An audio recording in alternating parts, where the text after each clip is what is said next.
Ассаламу алейкум кыргыз элим, сиздер менен Ачык Айкын каналы. Ар дайым жаңы жаңылыктарды угуу үчүн биздин каналыбызга катталып, коңгуроочону басып кетиңиздер. Адакан Кимсенбаевди билбеген адам жок. Анын аракетин, анын 30 жылдан бери келаткан мамлекетке кошкон салымын эң главный критерия, менин түшүнүгүм боюнча, самый главный критерий Адакан Манбаров таза адам. Коррупцияга аралашкан жок, элдин, мамлекеттин мүлкүнө кол салган жок.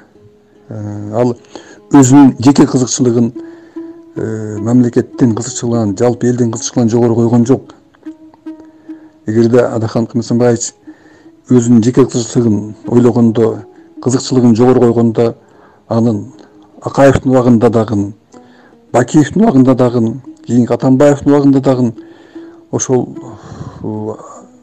бийликтегилердин идеясын колдоп, алардын оюн колдоп, тактикасын колдоп, аларга кошомат кылып, байлыкка, бийликке жетишкенге толук мүмкүнчүлүгү бар болчу. Бирок Адакан Кимсенбаевич ага барган жок. Башка саясатчылардан айырмаланып, андай шакка барган жок, барбайт да болчу. Ыйманы таза адам. Ошондуктан биз жаштар келиш керек, бирок жаштарга жол көрсөтө турган таза, чечкиндүү, илимдүү, билимдүү патриот жаштарыбыз көп. Бирок аларга жол көрсөтө турган, аларга бир багыт бере турган тажрыйбалуу адамдар керек. Бүгүнкү күндө мамлекетибизди мамлекеттүүлүктү, мыйзамдуулукту, мамлекетте адилеттүүлүктү орнотуу үчүн Адакан Кимсенбаевич окшогон инсан бүгүн абадай керек. Эми көрүп жүрбөйбүзбү? Баягы ораторлугун, интеллектуалдык деңгээлин, мамлекеттик деңгээлде ой жүгүртүүсүн. Мамлекеттик деңгээлде ой жүгүртүү деген бул ар бир адамдын эле колунан келе бербейт. Бул кишинин бүгүнкү күндө салыштырмалуу мамлекеттик деңгээлде ой жүгүртүүсү боюнча, интеллекти боюнча, билими боюнча ар тараптан Адакан Кимсенбаевичке тең эле турган инсанды көрбөдүм. Анан тарыхта толтура примерлер. Бир эл адам бийликке келип, ошол мамлекетти же гүлдөтүп жүрген, же жок кылып жүрген. Анын бири эле мына Түркия мамлекети бир учурда сазга батып, мындан бешбетер болуп, Түркия мамлекети жок болуп кетейин деп турган учурда Ататүрк, Мустафа Кемал бийликке келип, ошол киши Түркияны бүгүнкү деңгээлге чыгарган. Түркияны Түркия кылган ошол киши болгон. Андан башка мамлекетти жок кылып, кыйратып, бир адам бийликке келип жок кылып койгондо примерлер толтура. Ошол эле Гитлерге окшогон. Ошондуктан бир адамдан көп нерсе зависит этет. Конечно, бир адамдын колунан эчтеке келбейт, бирок ошол бир адам өзүнө окшогон адамдарды тегерегине топтоп, өзүнө окшогон таза адамдарды, билимдүү, илимдүү адамдарды, чыныгы мамлекеттин, элдин келечегине күйгөн адамдарды топтойт. Мен ачык болсом да элим ток болсун. Ушу биздин кыргыз мамлекетинин тарыхында жакшы атым калсын деген инсандар келиш керек бийликке. Ошондо анан коррупция менен күрөшө алабыз. Коррупция деген бул адамдардын аракети да коррупция. Башынан бардыгы коррупциянын башы ушул борбордо турат. Коррупция ошол жактан башталып атат. Перифериядагы коррупция майда чүйдөлөр эле. Андыктан таза адам бийликке келиш керек. Таза адам. Эми, конечно, көп айта турган нерсе көп. Шайлоо кодекси боюнча, азыркы шайлоонун өткөрүү боюнча, пропорционалдык эрежеде өткөрүлүп атат, партиянын тизими боюнча. Мурункудай мажоритардык системаны өткөргөндө жакшы болмок. Партияны эмес, инсанды шайлаганда, адамдын өзүн шайлаганда жакшы болмок. Тилге каршы азыр мыйзам ага жол бербейт.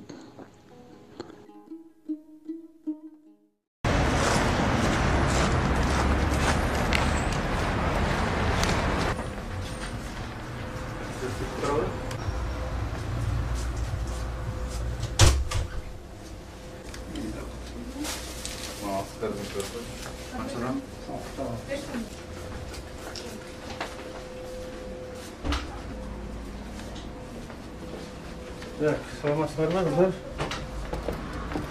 Инговирин деген булду силерде? Жок. Жокпу? Арбидол барбы? Альбидол да жок. Арбидол жокпу? Канчадан саттыңар? Альбидол бизде көптөн бери жок.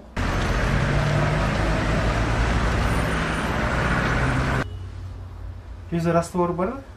Дозировкасы. Канчада? Дозировкаларын айтсаңыздар. 100-дүк. 19 сом. Тоғыз. Так. Инговирин. Инговирин жок. Жокпу? Арбидол деген барбы? Альбидол жок. Канчадан сатылды ушул? 710. 710дун. 75 миллиграммовый 100 таблеткасы 275 сом.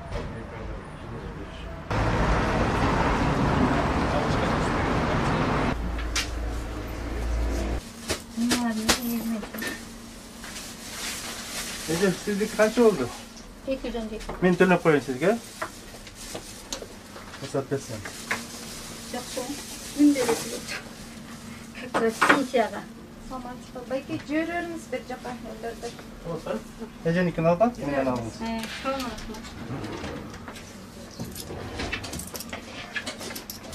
Қыздар, мен айтып берейін, сіздер бағасын айтып тұрсаңыздар, сөйлесеміз. Левофлоксацин бар бы? Левофлоксацин, қайсысы таблетки, растворы. Раствор. Арғандай түрлері бар, разные производители, разные цены. Именно левофлоксацин Россия жоқ. Россия жоқ па? Да. Қалғандары қаншадан? Ма ұрыш көріп көрсі болса? 400-дан баштап 550 чейин. Доза все одинаковые. Азитромицин. Азитромицин болса Россия 58. Так, Кыргызстан тоже 60 сом.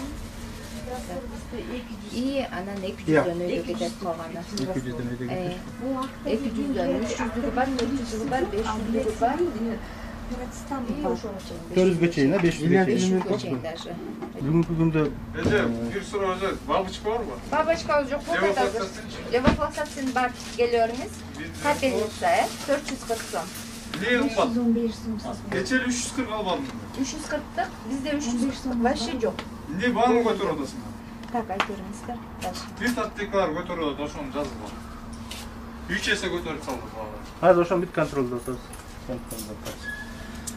Кыздар, бүгүнкү күндө самый керектүү дарылардан кайсыларда болуп атат? Азыр левофлоксацин, азитромицин. Пневмонияга каршы. Пневмонияга левофлоксацин, аябай көп кеткен спрос көп. Азитромицин, противовирусныйдан эргоферон, инговирон, арбидолго аябай спрос. Баарын бердиңиз, мону арбидол келбей атат, а? Арбидол келбей атат.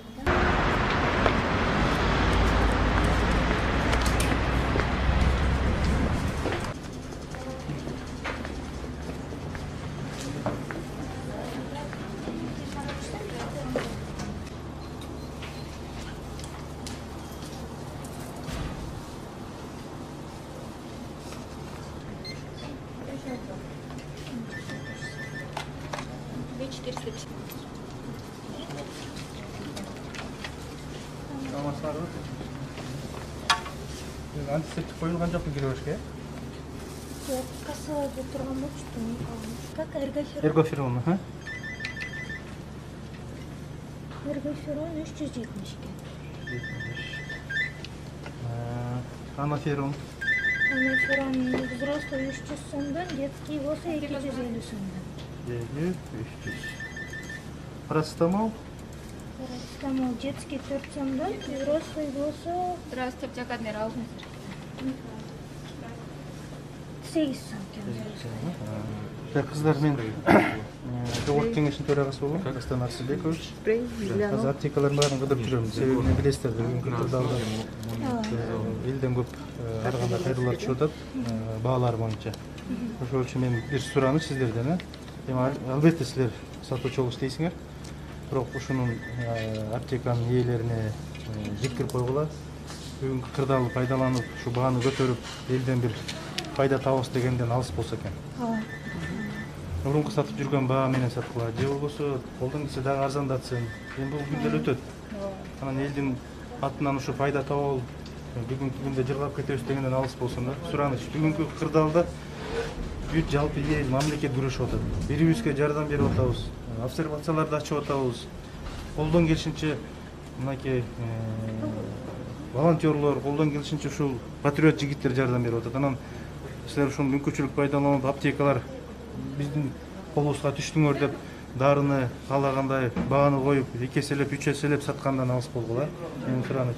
Колдон келсе арзандатып, элге жакшы шарт түзүп берип, ушулар ыраазы болуп кеткенде бааны кармап берсеңер, эң азыркы түйшүк силерге келип тийип атат да.